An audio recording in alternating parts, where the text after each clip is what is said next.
بسم اللہ الرحمن الرحیم۔ حضرت علی رضی اللہ تعالیٰ عنہ ایک دن بالاخانہ پر تشریف فرما تھے۔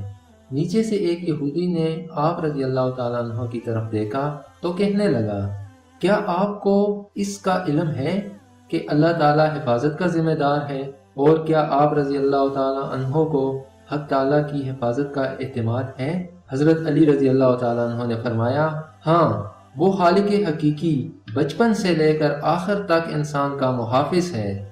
یہودی نے کہا، اگر آپ رضی اللہ تعالیٰ عنہ کو واقعی اس بات کا یقین ہے تو اپنے آپ کو بالاخانے سے نیچے گرا دیں تاکہ مجھے بھی معلوم ہو جائے کہ خدا آپ کی کیسے حفاظت کرتا ہے، پھر میں بھی آپ کا ہم عقیدہ ہو جاؤں گا۔ آپ رضی اللہ تعالیٰ عنہ کی یہ عملی دلیل میرے لیے حسن اعتقاد کا سبب بن جائے گی۔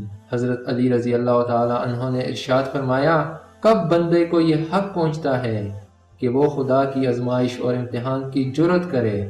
اے احمق، نالائق، بندے کی کیا اہمیت کہ وہ حق تعالیٰ کا امتحان لے؟ یہ بات تو صرف حق تعالیٰ کو ہی زیب دیتی ہے کہ وہ اپنے بندوں کا امتحان لے، تاکہ ہم اپنی حقیقت سے آگاہ رہیں اور اس کے عالم الغائب ہونے کے بارے میں ہمارا عقیدہ پختہ رہے۔